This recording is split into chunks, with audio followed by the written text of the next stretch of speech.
मित्रों नमस्कार। गुरुकुल ज्ञान गंगा चैनल में मैं लेकर आया हूं आज पंवार वंश की एक और नई वीडियो सीरीज, जिसमें आज हम पढ़ने वाले हैं महारानी कर्णावती की वीर गाथा को। यानी आज हमने महारानी कर्णावती के बारे में बहुत महत्वपूर्ण जानकारियां प्राप्त करनी है, साथ ही साथ उनके बेटे पृथ्वीपति शाह के भी बारे में जान लेंगे। इससे पहले हमने महारानी कर्णावती के पति महिपत शाह जी के बारे में पढ़ा था। उन्होंने किस प्रकार से उत्तराखंड में रहते हुए दिल्ली के मुगल बादशाह को भी चुनौती दी थी, अर्थात उनके निमंत्रण को अस्वीकार करके मुगलों से चुनौती ली थी। वैसे ही महारानी कर्णावती ने भी मुगलों से चुनौती ली थी और उनके बेटे पृथ्वीपति शाह ने भी मुगलों से चुनौती ली थी। यानी इन तीनों फैमिली मेंबर्स ने मुगलों की अधीनता स्वीकार नहीं की थी। तो उनके बारे में हम आज पढ़ने वाले हैं। यदि आपने पिछली वीडियोस नहीं देखी तो आप हमारे YouTube चैनल में प्लेलिस्ट में जाकर के वहां से पढ़ सकते हैं। देखिए, हम उत्तराखंड के बहुत कुछ डिटेल्स अपने चैनल में पढ़ा चुके हैं। यदि आपने अभी तक नहीं देखे हैं तो आप प्लेलिस्ट में जाकर के या वीडियो लिस्ट में जाकर के सभी देख सकते हैं। और हमसे जुड़ने के लिए हमारा फेसबुक पेज भी आप फॉलो कर सकते हैं या टेलीग्राम चैनल से भी जुड़ सकते हैं। यदि आप चैनल पर नए हैं तो सब्सक्राइब करना न भूलें और बेल आइकन को प्लीज क्लिक जरूर करें ताकि नोटिफिकेशन पहले आपको मिले। हम डे बाय डे नई नई वीडियो सीरीज लेकर आ रहे हैं जिसमें आपको विस्तृत जानकारी हासिल हो जाएगी। तो एग्जाम व्यू से जितने भी महत्वपूर्ण तथ्य होते हैं वे सभी हमारे वीडियो में इंक्लूड होते हैं। तो आगे देखते रहिए। आज हम पढ़ने वाले हैं महारानी कर्णावती के बारे में। महारानी कर्णावती की बात करें तो महारानी कर्णावती श्रीनगर के राजा महिपत शाह की पत्नी थी। हुआ यूं था कि महिपत शाह श्रीनगर के राजा होने के पश्चात उनके द्वारा कई प्रकार के कुछ गलत कार्य हो गए थे, यानी पाप कर लिए थे। उन्होंने उस पाप से मुक्ति के लिए कुमाऊं में जाकर के युद्ध में वीरगति को प्राप्त हो गए। उसके पश्चात जब महिपत शाह की मृत्यु हो जाती है, उस समय इनके जो पुत्र थे वो महज केवल 11 वर्ष के थे, जिनका नाम था पृथ्वीपति शाह। तो पृथ्वीपति शाह नाबालिग अवस्था में थे।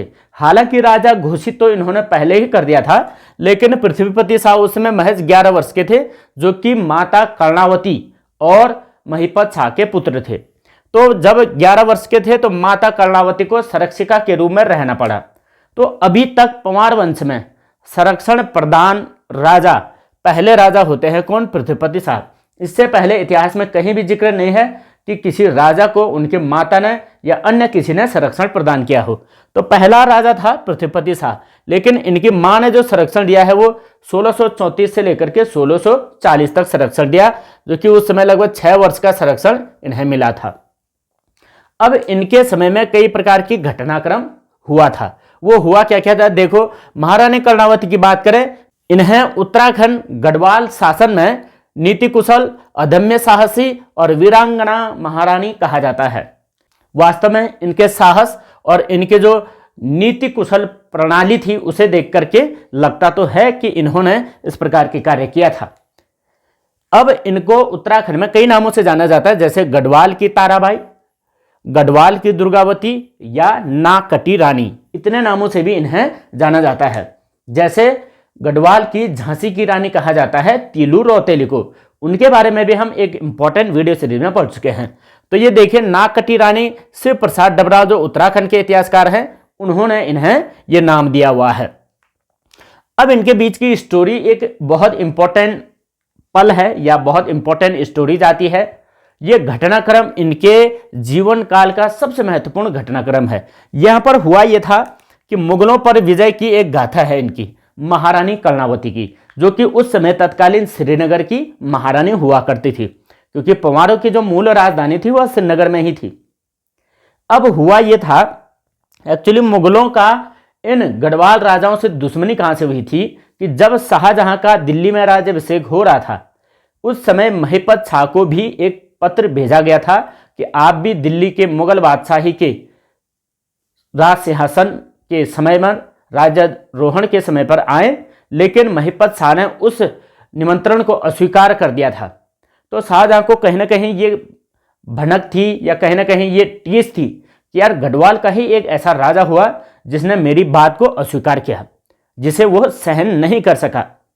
उसके पश्चात उसने क्या सोचा, महिपत शाह के समय में तो उसने इस प्रकार से गढ़वाल पर आक्रमण नहीं किए, लेकिन जैसे ही महिपत शाह की मृत्यु हो जाती है तो उन्हें यह लगता है कि गढ़वाल में अभी एक रानी के हवाले पूरे गढ़वाल राज्य सौंपा गया है। तो रानी के हवाले है तो मतलब उन्होंने ये समझा कि गढ़वाल राज्य अभी कमजोर स्थिति में है, इसलिए उन्होंने दिल्ली से प्लानिंग करी कि गढ़वाल राज्य पर आक्रमण करके दिल्ली के मुगल सल्तनत के साथ मिला दिया जाए। लेकिन यहाँ पर वह ये नहीं जानते थे कि कर्णावती वास्तव में कितनी बड़ी वीरांगना है। होता यह है कि वहां से मुगलों ने दिल्ली से प्लानिंग बनाई और 1635 में नजावत खां, एक सेनापति था शाहजहां का, तो नजावत खां के साथ सेना दिल्ली से गढ़वाल की तरफ भेजी गई। नजावत खां ने उस समय शाहजहां से यह वचन लिया था कि मैं कर्णावती को यानी गढ़वाल राज्य को मुगल शासन में जरूर मिलाऊंगा। तो ये अपनी सेना को लेकर के आता है और सेना लेकर के ये पहुंचता है सिरमौर और देहरादून की सीमा क्षेत्र में। ये नजावत खां देहरादून के जो दर्रे हैं, दक्षिणी दर्रे सहारनपुर के रास्ते, ये यहाँ पर पहुंचा था। वैसे इसने यहाँ से गढ़वाल के जितने भी कुछ छोटे छोटे गढ़ देहरादून में हुआ करते थे, या सिरमौर का जो राज्य था, सिरमौर की विराटगढ़ी जो कि उस समय गढ़वाल के अधीन आती थी, उस सिरमौर के विराटगढ़ी को भी जीता इसने, और जीत करके इसने इस विराटगढ़ी को मानधाता प्रताप को दे दिया था उपहार स्वरूप। और मानधाता प्रताप उस समय सिरमौर क्षेत्र का राजा हुआ करता था, यानी उत्तराखंड से पल्ली तरफ हिमाचल प्रदेश का। तो जब ये यहाँ मानधाता प्रताप सिरमौर का राजा था तो ये विराटगढ़ी को नजावत खां ने जीता पंवार राजाओं से या पंवार के सैनिकों से। पंवार सैनिक वहां से भगा दिए गए, कुछ मार दिए गए, तो वहां से जीत करके मानधाता प्रताप को दे दिया और मानधाता प्रताप की सेना भी अपने साथ मिला लिया था। देहरादून में इस नजावत खां ने उस समय 1635 में शेरगढ़, संतूरगढ़ और ननौरगढ़ आदि इन गढ़ों पर विजय की थी और इन गढ़ों पर विजय करके मुगलों की बादशाही स्थापित कर दी थी, यानी मुगलों के अधीन कर लिया था। उसके पश्चात ये होता है कि इसकी विराट सेना यानी लाखों की शायद सेना रही होगी, जिसमें कि मानधाता प्रताप की भी सेना सम्मिलित हो चुकी थी, क्योंकि मानधाता प्रताप और गढ़वाल राजाओं के मध्य भी काफी अनबन हो रही थी वो विराटगढ़ी को लेकर के, क्योंकि विराटगढ़ी को भी गढ़वाल के राजाओं ने मानधाता प्रताप से छीना हुआ था या जीता हुआ था। इसलिए मानधाता प्रताप ने भी ये जो मुगलों का ये नजावत खां सेनापति आया, इससे हाथ मिला लिया था। अब ये दोनों मिलकर के सेना लेकर के यहाँ पर आ जाते हैं। विराटगढ़ी को जीत करके विराटगढ़ी मानधाता प्रताप को दे दिया, शेरगढ़, संतूरगढ़ और ननौरगढ़ को जीत करके यहाँ पर पहुंच गए। अब जैसे ही ये लोग आए तो ये सब जीत करके चिला क्षेत्र जो कि यहाँ हरिद्वार क्षेत्र लक्ष्मण झूला के आसपास ऋषिकेश में है, और लक्ष्मण झूला क्षेत्र और ये मोहनचट्टी, फूलचट्टी, मोहनचट्टी के आसपास तक इनकी सेना पहुंच चुकी थी मुगलों की। अब ये गढ़वाल पर कूच करने वाले थे। उसी समय माता कर्णावती को लगा कि यार इनकी सेना वास्तव में बहुत बड़ी है। गढ़वाल की सेना उस समय संगठित नहीं थी, क्योंकि गढ़वाल की सेना इतनी बड़ी नहीं थी जितनी इनकी संख्या थी, तो शायद लड़ पाना इतना पॉसिबल नहीं होगा। उन्होंने अपनी नीति चलाई, यानी अपना सातिर दिमाग चलाए, इसीलिए नीति कुशल कहते हैं। और नीति कुशलता को दिखाते हुए उन्होंने क्या किया कि इस नजावत खां को एक पत्र भेजा और पत्र में ये लिखा कि मैं मुगलों की अधीनता स्वीकार करने को तैयार हूं, लेकिन आप अपनी सेना को यहीं पर रोक दें। और रोक दें तो उसके लिए नजराना के रूप में 1 लाख रुपए भी महारानी कर्णावती ने नजावत खां के शिविर में भेज दिया। और नजावत खां को जैसे ही 1 लाख रुपए प्राप्त हुआ तो नजावत खां खुश हो गया, प्रसन्न हो गया। और पत्र में यह भी लिखा गया कि मैं आपको 10 लाख रुपए भी दूंगी, यानी हम गढ़वाल के जो गढ़वाल राज्य है वो हम मुगल साम्राज्य में शामिल होने को तैयार है। जैसे ही 1 लाख रुपए भेजा तो नजावत खां प्रसन्न हो गया कि वाह, ये तो बिना युद्ध किए ही जीत लिया हमने, बहुत प्रसन्नता होगी, खुशी की बात है। लेकिन वह इस बात से बिल्कुल अनजान था कि आगे मेरे साथ क्या होने वाला है। देखिए यहाँ से आगे क्या हुआ। जैसे ही 1.5 माह बीत गए, उन्होंने अपना शिविर इसी लक्ष्मण झूला चिला आसपास के जगहों पर नदी घाटों में लगा लिया था, और एक यहाँ हेवल नदी घाटी थी टिहरी के आसपास, यानी ये मुनि की रेती में, वहां पर इन्होंने अपने शिविर लगा दिए थे। और वो 1.5 महीना इंतजार करता रहा कि माता कर्णावती 9 लाख रुपए लेकर के आने वाली हैं।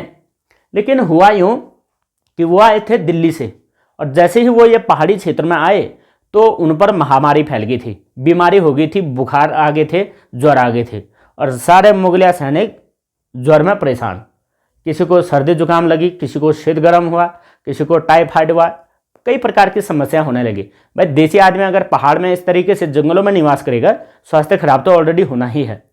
माता कर्णावती ने इसी समय का लाभ उठाया। और लाभ कैसे उठाया? माता कर्णावती ने मौका पाते ही हेवल नदी घाटी में तैयारी कर दी कि आक्रमण करने की, और पहाड़ी की चोटियों में बड़े बड़े पत्थरों को एकत्र कर लिया था इस नदी घाटी क्षेत्र में, अपने सैनिकों को बोल करके कि भाई युद्ध की तुरंत तैयारी करनी है जब तक कि ये इस प्रकार के हालत में है। अदरवाइज उनकी सेना इतनी ज़्यादा थी कि जीत पाना इतना सरल भी नहीं था। और पहाड़ी की चोटियों में बड़े बड़े पत्थर इकट्ठे करवाए और हेवल नदी घाटी, लक्ष्मण झूला, मोहनचट्टी से ऊपर गढ़वाल की तरफ को इनकी सेना थी। और यहाँ पर माधो सिंह भंडारी सहित कई सेनापति और कई सैनिक यहाँ गए और इन्होंने पहाड़ी की चोटियों से पत्थरों की बरसात कर दी। और आपस में जितने लोग बचे हुए थे नदी घाटों में भाग रहे थे, कई हजारों सैनिक वहाँ मर गए नदी घाटों में, और जितने बचे थे हमारे सैनिकों ने पकड़ लिया। और पकड़ लिया तो बंदी बना करके लाया गया श्रीनगर, जिसमें नजावत खां भी था। सब लोगों को श्रीनगर लाया गया जितने बचे हुए थे, अदरवाइज सबको लहूलुहान कर दिया, मार दिया गया था। और वो जो घटना हुई थी वो वास्तव में ये फतेहपुर में हुई थी। एक्चुअली फतेहपुर ये लैंसडाउन और ये दुगड्डा के मार्ग पर पड़ता है। फतेहपुर एक जगह है, वहीं पर फतेह करने के बाद इस जगह का नाम भी फतेहपुर पड़ा था। यानी फतेह का मतलब है मुगली सेना से विजय प्राप्त की थी। किसने? कर्णावती के सैनिकों ने, माधो सिंह भंडारी आदि इन लोगों ने। अब जब यहां से सैनिकों को श्रीनगर लाया गया महारानी कर्णावती के पास, तो बोला गया भाई क्या ऐसा है, 10 लाख रुपए की मांग करने वालों, आपको हमने 1 लाख रुपए दिया था, वो भी वापस निकाल। तो नजावत खान ने डर के मारे वो भी वापस दे दिया। अब बोला गया सैनिकों द्वारा कि महारानी आप आदेश दें, इनके साथ क्या किया जाए। अब यदि उनको मार दिया जाता तो केवल इतनी सी बात होती कि वे युद्ध में मारे गए, लेकिन महारानी कर्णावती ने एक संदेश देना चाहा और इनके जितने भी बचे हुए सैनिक थे, नजावत खां था, इनके किसी के नाक काट करके, किसी के कान काट करके सबको दिल्ली वापस भेज दिया। और बोला कि शाहजहां को खुली चुनौती है कि यदि अब के बाद गढ़वाल पर नज़र उठाने की कोशिश की तो आपके सैनिकों के यही हाल कर दिए जाएंगे। बेचारा नजावत खां नाक कटवा करके दिल्ली गया और शूर्पणखा बना करके दिल्ली गया। दिल्ली जैसे ही पहुंचा तो कहते हैं कि दिल्ली में इतनी बेइज्जती उस नजावत खां की हुई कि उसने बाद में आत्महत्या कर लिया था। तो ये वीर कहानी है महारानी कर्णावती की। वास्तव में कर्णावती की ये वीर कहानी गढ़वाल के कई गीतों में या पवाड़ों में गाए जाने योग्य है और गाए भी जाते हैं। तो ये वीर गाथा इस महारानी कर्णावती की है। देखो कर्णावती ने इसके अलावा कई कार्य भी किए थे, जैसे हटगोली संधि करी थी। अब ये हटगोली संधि हुई किससे थी? जो मानधाता प्रताप नजावत खां के साथ मिल गया था, जिसने कि विराट गढ़ी को फिर से अपने हाथ में ले लिया था। देहरादून के कुछ और गढ़ों को इसको दिया गया था।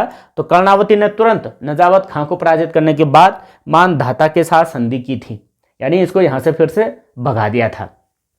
उसके बाद देहरादून में ही एक नया नगर भी कर्णावती ने बसाया था, उसे कहा जाता है करणपुर नगर।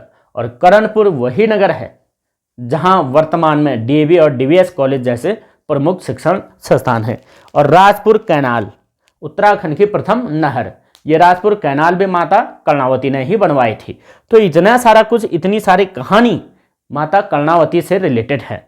तो ये नजावत खां मुगल सेना, उसके पश्चात जब माता कर्णावती ने इस हालत में इन्हें मारा और उसके पश्चात दोबारा युद्ध करने का कोई विचार नहीं आया, यानी पूरे देश में, पूरे भारतवर्ष में कर्णावती के नाम गूंजने लगे कि ऐसी एक महारानी उत्तराखंड के गढ़वाल क्षेत्र में है जिनसे युद्ध करना तो छोड़ो, उनके बारे में युद्ध की बात करना भी इतना सरल और सहज नहीं है। तो ये वीरांगना हमारे उत्तराखंड की ही थी जिनका नाम महारानी कर्णावती था और इन्होंने अपने बेटे पृथ्वीपति को संरक्षण दिया था। तो ये सारी बातें महारानी कर्णावती से रिलेटेड आप याद रखें। यहाँ पर एक इम्पोर्टेंट है फतेहपुर, ये बहुत ज़्यादा इम्पोर्टेंट पॉइंट हो सकता है फतेहपुर। और हेवल नदी घाटी भी बहुत ज़्यादा पूछा जाता है, भाई हेवल नदी घाटी में क्या हुआ था। तो एक्चुअली हेवल नदी घाटी में महारानी कर्णावती ने मुगलों की सेना से लोहा लिया था, इस प्रकार से क्वेश्चन पूछा जाता है। लोहा लिया था का मतलब ऐसे नहीं कि दराते कोताल वगैरह लोहा लिए होंगे, एक्चुअली लोहा लिया का मतलब हो गया कि वहाँ विजय हासिल की थी और ये फतेहपुर में लास्ट विजय हुई थी। और ये नजावत खान है, ये गढ़ जीते थे देहरादून के। और बाद में फिर नजावत खान जैसे यहाँ से गया तो कर्णावती ने पुनः से उन पर अपना अधिकार कर लिया था और वो 1 लाख जो वहाँ दिया था वो 1 लाख वापस लिया गया और ना कान काट करके वापस भेज दे गए थे। तो ये कहानी महारानी कर्णावती की थी। अपने जीवन काल के जो 6 वर्ष इन्होंने शासन को संभाला, उस कार्यकाल में इन्होंने इतने महान कार्य किए थे। अब तो होगी इनकी कंप्लीट बात। अब बात करते हैं इनके पुत्र पृथ्वीपति शाह पर। देखो पृथ्वीपति शाह को वैसे तो 6 वर्ष का संरक्षण इनकी माता ने दिया था और ये गढ़वाल के पंवार वंश में 47वें क्रम के राजा हैं और 46वें क्रम के राजा इनके पिता थे महिपत शाह और 47वें ये है। आप इनको एक राजा मत समझेगा क्योंकि ये राजा नहीं थे या राजा के पद पर नहीं थे, बल्कि संरक्षिका के रूप में ये रही थी। और लोगों ने देखिए गढ़वाल की रानी के संरक्षण रहते हुए लाभ लेना चाहा, लेकिन हमारे उत्तराखंड की वीरांगना इतनी कमजोर नहीं थी, उन्होंने भी सबक सिखाया। तो इसी प्रकार से पृथ्वीपति शाह की बात करें तो पृथ्वीपति शाह जब माता कर्णावती ने पृथ्वीपति शाह जब उम्र उनकी राजा बनने योग्य हो गई थी तो उस समय इनको पद दे दिया और 1640 से लेकर के 1664 तक इन्होंने शासन किया था श्रीनगर में। देखिए जब ये 7 वर्ष के थे, महज 7 वर्ष के, तो इनके पिता ने इन्हें श्रीनगर का यानी पंवार वंश का राजा घोषित कर दिया था।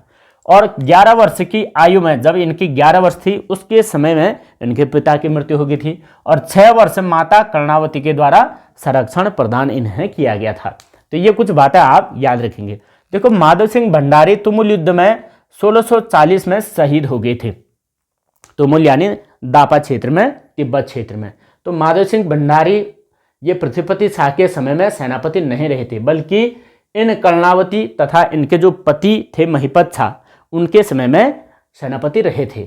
अब एक इंपॉर्टेंट बात और आती है पृथ्वीपति शाह से कि भाई 1640 में इन्होंने भी मानधाता प्रताप से एक हटकोली की संधि की थी, जो कि इनकी मां ने भी करी थी।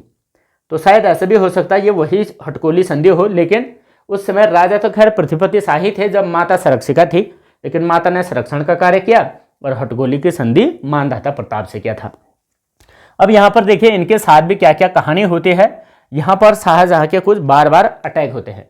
यहाँ पर शाहजहां द्वारा मुगल अधीनता स्वीकार करने पर दबाव बना गया पृथ्वीपति शाह पर, लेकिन पिता के समान और माता के समान इन्होंने मुगलिया सल्तनत स्वीकार करने को मना कर दिया था, उनकी गुलामी स्वीकार नहीं करना चाहा और इस वजह से शाहजहां ने श्रीनगर पर द्वितीय अटैक करवा दिया।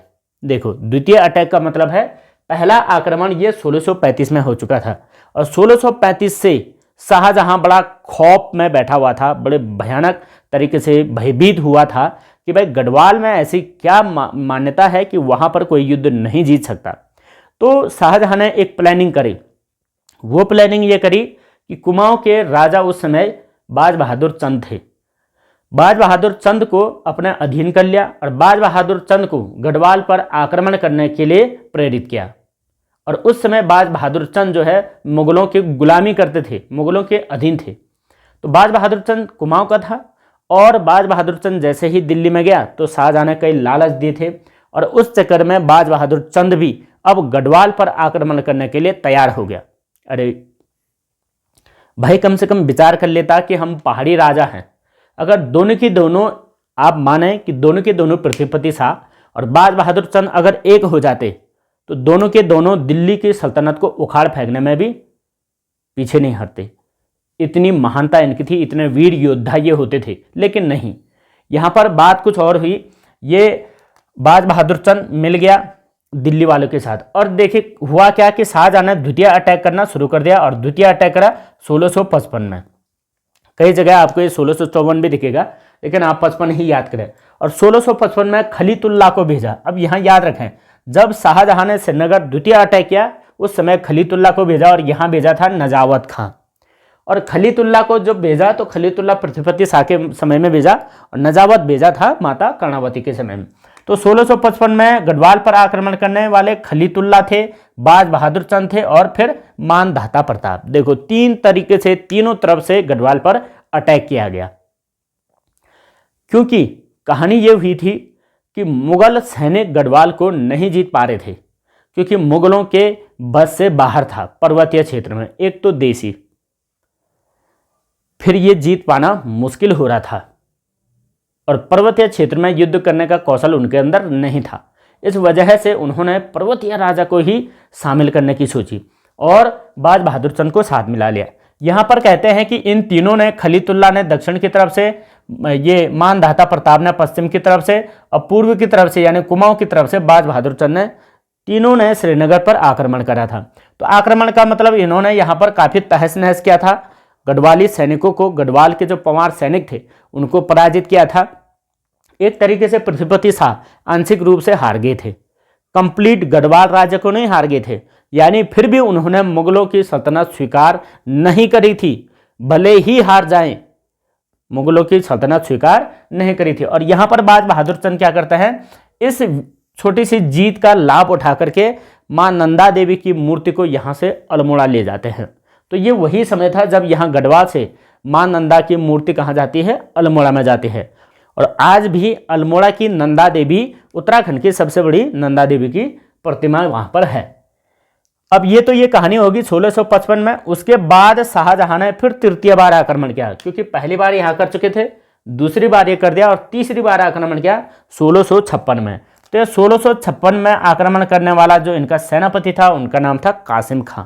देखिए, पहला नजावत खां, दूसरा खलीतुल्लाह, तीसरा कासिम खां। क्योंकि पृथ्वीपति शाह ने पहली बार यहाँ पर जब हार हुई थी उस समय भी पृथ्वीपति शाह ने मुगलों की अधीनता स्वीकार नहीं करी थी, भले ही हार गया। दूसरी बार भी आक्रमण किया, यहाँ पर भी जब ये कासिम खां ने आक्रमण किया तो यहाँ पर भी पृथ्वीपति शाह की थोड़ा बहुत मतलब आंशिक रूप से हार तो हो ही गई थी।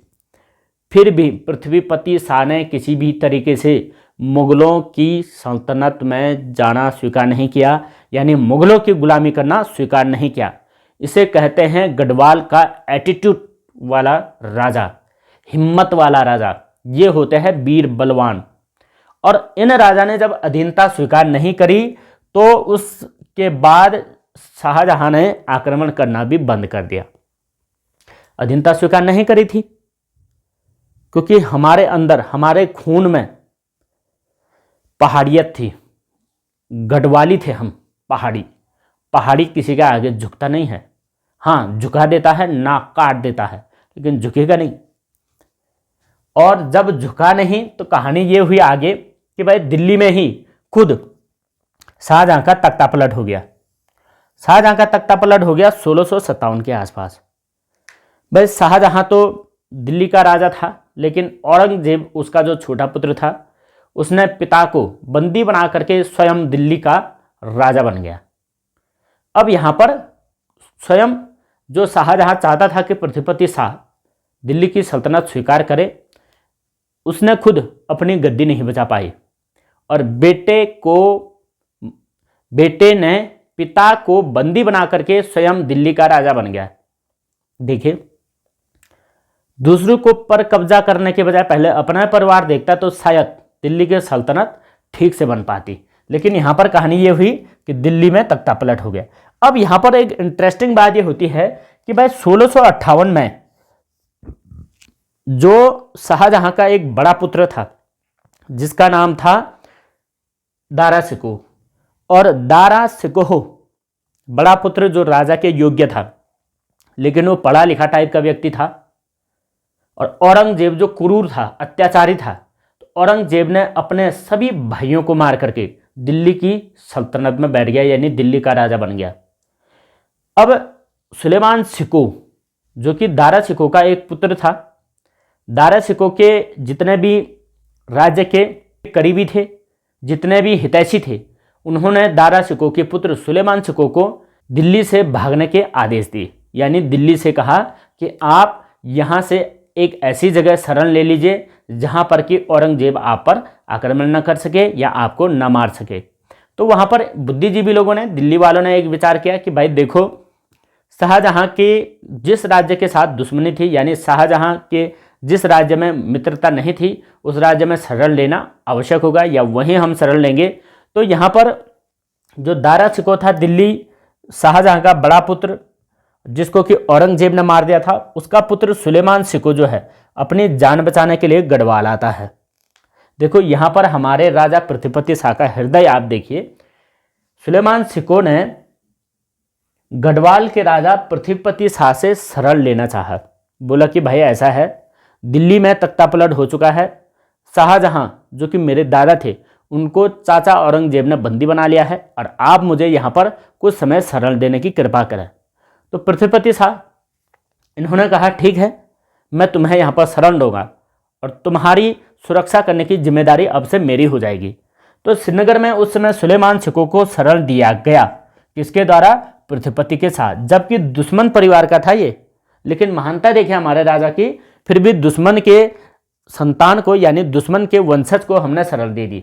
और जैसे इनको शरण दी तो ये केवल अकेला नहीं आया था, इनके साथ इनके लाव लश्कर कई प्रकार के लोग आए थे, जिनमें कि लगभग कहते हैं कि 17 लोग थे। उन 17 लोगों में कई प्रकार के थे, रसोइया थे, धोबी थे, कुछ नाई थे, कुछ कारीगर थे, कलाकार थे, पेंटर थे, कई प्रकार के लोग थे। उन 17 लोगों में जैसे श्यामदास और उनके पुत्र हरदास भी थे, जो कि ये कहा जाता है कि लगभग पेंटिंग ये जानते थे, पेंटर थे, कलाकार थे। और इन्हीं कलाकारों के पुत्र बाद में इनके 5वें वंशज जो होते हैं मौलाराम होते हैं। बाद में हम मौलाराम के भी बारे में पढ़ेंगे। तो ये सबसे पहली बार ये घटना हुई थी, या सबसे पहली बार उत्तराखंड के गढ़वाल क्षेत्र में मुस्लिमों का दिल्ली से आगमन हुआ था। यानी यहाँ पर पहली बार मुस्लिम धर्म के लोगों का आगमन गढ़वाल में हुआ था, जबकि पृथ्वीपति शाह श्रीनगर के राजा थे। तो इन्होंने सुलेमान शिकोह को वचन दिया था कि मैं आपकी सुरक्षा करूंगा। और जो इनके साथ ये 17 लोग अन्य लोग आए थे, ये 17 लोगों को इन्होंने टिहरी के अंजनी सैन और बेलचौरी क्षेत्र में बसा लिया था, क्योंकि उन्हें वहां पर एक गांव दान में दे दिया गया और बोला कि जितने भी आपके साथ अन्य लोग आए हैं उन्हें हम राजमहल में शरण तो नहीं दे सकते, लेकिन उन लोगों को एक गांव दिया जाता है अंजनी सैन और बेलचौरी, वहां पर इन लोगों को बसा दो। तो वे लोग वहां पर बसे थे और आज भी उस क्षेत्र में इन्हीं के वंशज निवास करते हैं। अब उसके बाद औरंगजेब क्या करता है? औरंगजेब की तो दुश्मनी थी भाई, इनके पिता को औरंगजेब ने मार लिया था, सुलेमान के पिता दारा शिकोह को। जैसे ही दारा शिकोह को मारा तो उनको ये लग गया था कि दारा शिकोह का पुत्र सुलेमान शिकोह भाग करके गढ़वाल चला गया है, जो कि मेरे पिता के भी दुश्मन थे गढ़वाल के लोग। तो गढ़वाल चला गया है, तो इन्होंने यहाँ पर कई प्लानिंग करी। औरंगजेब ने गढ़वाल पर आक्रमण करा, लेकिन औरंगजेब उस युद्ध को हार गया था। अब औरंगजेब को लग गया कि भाई गढ़वाल को जीतना इतना आसान नहीं है, तो उन्होंने एक प्लानिंग करी कि जयसिंह नाम का एक चतुर व्यक्ति को भेजा, जो कि राजनीतिक चतुर था। उस जयसिंह को यहाँ पर भेजा, और जैसे ही जयसिंह यहाँ पर आया तो जयसिंह ने कई प्लानिंग करी कि औरंगजेब ने यह बताया था कि किसी भी तरीके से सुलेमान शिकोह को जिंदा या मुर्दा खबर मुझे पहुंचाइए। तो लेकिन पकड़ के ले जा पाना तो इतना आसान नहीं था, क्योंकि पृथ्वीपति शाह का शरण भी था। लेकिन जयसिंह ने जहर खिला करके मारने का प्रयत्न किया था, लेकिन जैसे ही जहर खिलाने की प्लान करी तो जयसिंह का ये जो चाल थी, ये चाल पकड़ी गई थी, जो कि सुलेमान शिकोह को मारने का प्रयास किया जा रहा था। अब यहां पर यह होता है कि इनकी ये सारी चालें बर्बाद होगी, खत्म होगी। अब इन्होंने षड्यंत्र रचना शुरू कर दिया जयसिंह। तो ये जयसिंह बहुत प्रमुख व्यक्ति था इस घटनाक्रम को लेकर के। जयसिंह ने क्या किया, जब ये इनकी ये पकड़ के ले जाने की चाल, जहर खिलाने की चाल, ये सारी चालें खत्म होगी, तो जयसिंह ने एक नई चाल चली। वो चाल ये थी कि पृथ्वीपति शाह के पुत्र को अपनी ओर मिला लिया। अब पुत्र का नाम था, यहां देखिए आप, मेदिनी शाह, और मेदिनी शाह पुत्र था पृथ्वीपति शाह का। देखो वैसे श्रीनगर का अगला राजा मेदिनी शाह को ही बनना था, क्योंकि पृथ्वीपति शाह के बाद उनका पुत्र मेदिनी शाह ही था। लेकिन मेदिनी शाह का पता नहीं क्यों दिमाग भ्रमित हो गया और इनकी बातों में आ गया जयसिंह के। जयसिंह ने मेदिनी शाह को कई लालच दिए, बोला कि अगर आप दिल्ली के मुगल राजा के पास जाते हैं तो मुगल राजा आपको कई प्रकार के धन धान्य देंगे, कई प्रकार की जमीन देंगे, राजा बना देंगे, ये बना देंगे, वो बना देंगे। ये भी प्लानिंग कर दी इन्होंने, इन दोनों ने, जयसिंह और मेदिनी शाह ने, दोनों ने मिलकर के, यानी इसके बेटे और ये जो औरंगजेब का सेनापति था या राजनीतिक व्यक्ति यहाँ पर आया था, इन्होंने प्लानिंग कर दी कि भाई ऐसा करते हैं, पृथ्वीपति शाह को मार देते हैं और तुम्हें बनाते हैं गढ़वाल का राजा। किसको कह रहे? मेदिनी शाह। अरे भाई, मेदिनी शाह तो ऑलरेडी राजा बनना था, लेकिन मेदिनी शाह का दिमाग पता नहीं कैसे भ्रमित हो गया, लेकिन पृथ्वीपति शाह जैसे पर हाथ लगाने की हिम्मत नहीं हुई किसी की, इतना नॉर्मल नहीं था पृथ्वीपति शाह। तो कहानी ये होती है कि जब ये षड्यंत्र हो जाता है श्रीनगर में, तो इस चीज़ की भनक लग जाती है ये सुलेमान सिको को। सुलेमान सिको क्या करता है कि रातों रात श्रीनगर से तिब्बत की ओर भागने का प्रयास करता है। जैसे उसने तिब्बत की ओर भागने का प्रयास किया तो ये आधी रात को चल करके टिहरी के किसी गांव क्षेत्र में पहुंच गया और मध्य रात्रि में वहीं पर रह गया। सुबह होते ही गांव वालों ने इन्हें देखा कि यार ये कौन है, तो सब ने पहचाना, क्योंकि खबर में तो थी ही कि श्रीनगर में एक दिल्ली से एक राजकुमार आया है। तो खबर में थी, तो लोगों ने खबर पहुंचाई श्रीनगर में कि भाई एक इस प्रकार का व्यक्ति यहाँ पर है, आप उन्हें वापस ले जाएं श्रीनगर। लेकिन इसकी खबर पहले पहुंची मेदिनी शाह और जयसिंह के पास। तो जयसिंह और मेदिनी शाह ने दोनों ने मिलकर के 5 जून 1661 को इस सुलेमान सिको को पकड़ करके दिल्ली ले गए और दिल्ली में औरंगजेब के सामने प्रस्तुत कर दिया। और औरंगजेब, जो कि काफ़ी समय से उनके खून का प्यासा था सुलेमान के, तो औरंगजेब ने इसे मार डाल दिया। किसे मारा? सुलेमान सिको को। औरंगजेब की मंशा पूरी होगी, उसका काम हो गया, जो वो चाहता था अपना भविष्य के दुश्मनों को मारना, वो उसका कार्य पूरा हो गया। लेकिन जो इन्होंने इस पृथ्वीपति शाह के पुत्र मेदिनी शाह को वचन दिया था कि हम कई कुछ आपको देंगे, उसका क्या? जैसे ही ये खबर पृथ्वीपति शाह को पहुंची कि मेरा बेटा सहित जयसिंह उस मेरे जो संरक्षण में जो सुलेमान सिको था उसको लेकर के दिल्ली चले गए, पृथ्वीपति शाह ने सीधा श्रीनगर के राज शासन से घोषित कर दिया कि आज से मेरा बेटा मेदिनी शाह मेरे लिए मर चुका है, मैंने उसे देश निकाला दे दिया। अब वो सोच करके भी श्रीनगर वापस नहीं आ सकता, क्योंकि पिता ने उसे देश निकाला दे दिया था, चाहे अपना ही बेटा क्यों न। लेकिन यदि राजा के साथ धोखा करे तो वो देश निकाला के लायक होता है। तो उसने देश निकाला दे दिया। और बाद में पता चला कि 1662 के आसपास औरंगजेब ने एक चिट्ठी लिखी श्रीनगर के लिए, पृथ्वीपति शाह के लिए, और बोला कि तुम्हारा जो पुत्र मेदिनी शाह था वो मर चुका है। वैसे भी पृथ्वीपति शाह के लिए उसी दिन मर गया था जिस दिन ये 1661 को जो इसके संरक्षण में सुलेमान सिको को लेकर के दिल्ली गया, उसी दिन मर गया था समझ लो। लेकिन जब मृत्यु की खबर हुई तो उस समय तक पृथ्वीपति शाह की भी उम्र काफ़ी हो चुकी थी, लेकिन पृथ्वीपति शाह के पास एक ऑप्शन था।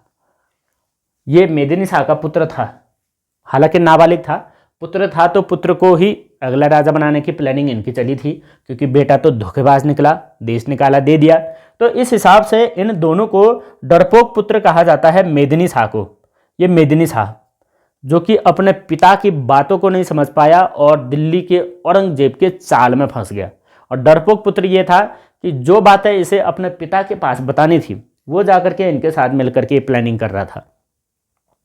और उस हिसाब से इस जो ये राजकुमार था यानी सुलेमान सिको था, जो ये औरंगजेब का दुश्मन यानी दारा सिको का पुत्र, शाहजहां का पोता, इस सुलेमान सिको को अभागा शहजादा कहा जाता है।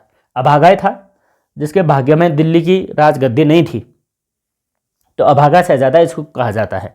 तो ये घटनाक्रम इनके समय में हुआ था। तो पृथ्वीपति शाह की महानता यही थी कि भाई दिल में पत्थर रख करके अपने दुश्मन के बेटे को भी शरण देना, ये होती है हिम्मत। और इनकी हिम्मत की बात करें, माता से ही सीखा था ना।